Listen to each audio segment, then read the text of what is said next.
As always, if you have questions, please put them in the chat and then we'll answer them all at the end. So we ground everything we do on our team in our Best for All strategies, and this one falls under the educators part. Today we're going to talk about growth and achievement measure selections and how you can monitor those. We're going to look at some resources, next steps, and supports that we provide. So we're going to jump right in with our growth measure selections. So we have 6 different kinds of growth measures that teachers can use. We have individual value-added TVAS scores for teachers who give TCAP assessments. We have individual student growth and portfolio scores. Those are for districts implementing portfolios and the grades that they're implementing them in. And individual state board universal reading screener scores for districts who choose to implement that in particular grades. We also have school level TVAS composites, which are selected by the teacher and leader. District level TVAS composites, also selected by the teacher and leader. And custom feeder school or a district level composites, which are selected by the teacher and leader. All teachers, even those who are anticipating types 1, 2, or 3, an individual growth score, need to have a school or district level TVAS types 4, 5, or 6 entered into TNCompass. Those need to be entered into TNCompass for every administrator and teacher, regardless of if you anticipate them generating an individual growth score, either from TVAS, a portfolio, or a universal reading screener. We consider these as backups for those individual measures in case something happens and those measures don't generate. If a teacher doesn't claim enough students to get their own individual growth score. Some examples of a custom feeder option. This is a mistake I see a lot in TNCompass. Districts are choosing custom feeder options for educators. So a custom feeder option can be used in, for example, a K-2 school who does not generate their own TVAS can use a custom feeder option for the school where most of their students will attend 3rd grade. You may be in a district where some of those kids go to different schools, but that custom feeder should use where most of those students go. A teacher that's in a career and technical school that is not part of a regular high school. I'm talking about a true career and technical school has its own school number. They don't generate a school-wide measure because they don't give any ELCs in that building. They can use a custom feeder school for where most of their students attend high school.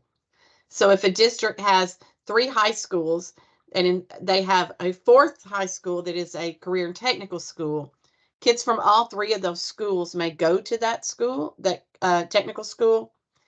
Teachers at the 3 high schools, CTE teachers at those 3 high schools from the CTE school can choose from those 3 high schools where most of their kids come from and use those school-wide measures. Educators who serve multiple schools within a district may select a TVAS district composite. If they serve multiple schools and the majority of their kids are from one school, I would suggest that they use that school's TVAS. Districts are responsible for providing the correct feeder score and uploading that final score into TNCompass. All of the other TVAS measures automatically are entered, but custom feeder options have to be entered by the district. So let's talk about our achievement measures for a second. We have multiple achievement measure categories. So we have TVAS school or district-wide growth measures, which also may be used as TVAS as achievement measures. These do not require you setting any criteria. We have the state assessments that include math, English, language, arts, science, and social studies. They also include the alternative assessments, MSAA, and the TCAP Alt. So a teacher can choose a state assessment as their achievement measure. The off-the-shelf measures are intended to provide a measure of achievement for teachers in non-tested grades and subjects for evaluations. All of our approved universal reading screeners are on there, as well as some other off-the-shelf assessments that have been suggested by districts and reviewed by the department to make sure they meet the requirements. Graduation rate is an appropriate measure for a high school educator. ACT and SAT assessments, they are required. Post-secondary readiness assessments, those can be used for a high school educator. Early post-secondary exams, the EPSOs, which allows students to earn post-secondary credit while in high school, can be used as an achievement measure. And industry certifications, which are earned through their career and technical programs, can be used. So for each achievement measure besides TBAS, you have to set a criteria, and the process for setting the achievement measure criteria is a local decision. The department does not set those. We do not check those. We check to make sure you have them in, but we do not run the data for accuracy on those. That's up to the district. Administrators and teachers should discuss these targets to ensure that they are specific, measurable, and attainable within 1 year. TVAS measures don't require criteria. A level 3 should be at expectations for 1 year performance. So really the level 3 should be the prior year's performance on that test. The department releases AMOs yearly, which are for improving performance-based results based on TCAP.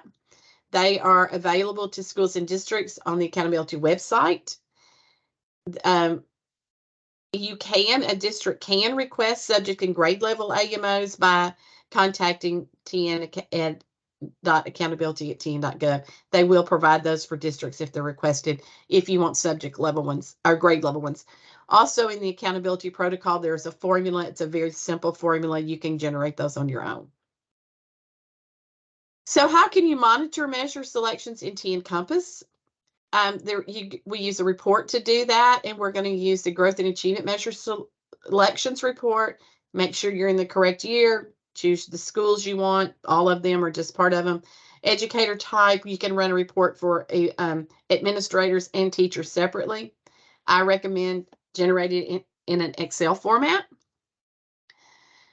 When you download that, columns O and P deal with the growth measure. So you can see here that this district has selected, for this group of teachers, they have selected different composites, school-wide composites for their teachers.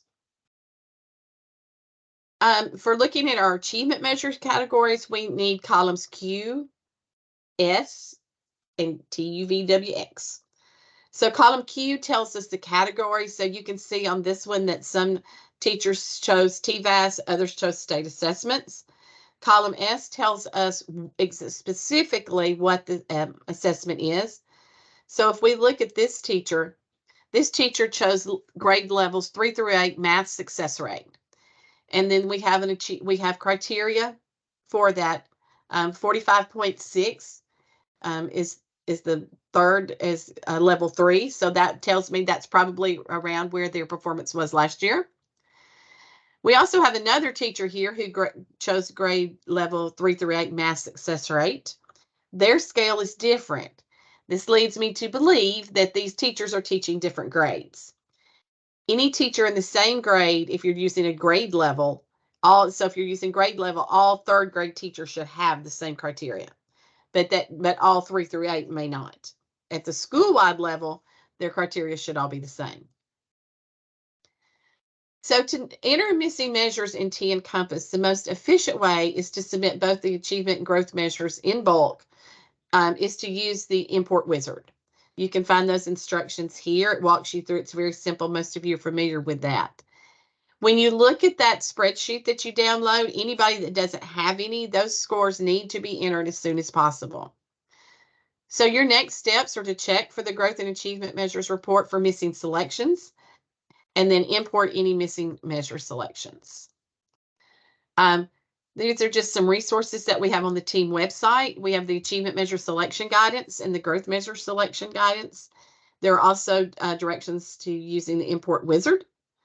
Our team on our team website, we also have the monthly office hours under recently released, and there's a teacher evaluation handbook that is helpful with some of these. We will have our next meeting in April, and we're going to talk about some end of the year actions. And as always, you can email team questions with any questions you have.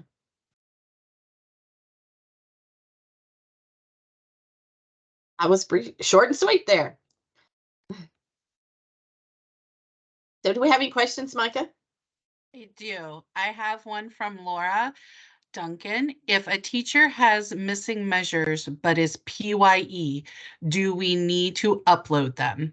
Great question. You do not. If a teacher's PYE, they will not generate an LOE, and you don't need to worry about putting any scores in for or measures in for them.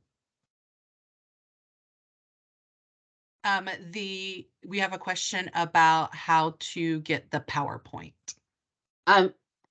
It will be linked. I will send it out. I'll send out it'll be on the team website where the recordings are, and I can send out the PowerPoint.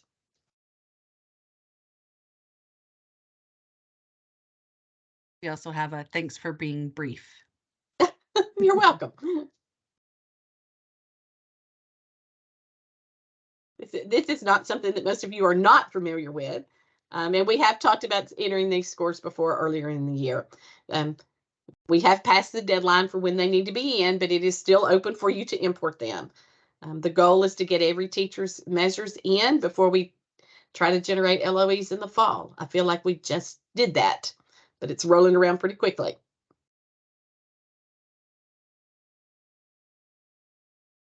Before we wrap up, Amy, I do want to ask if Diamond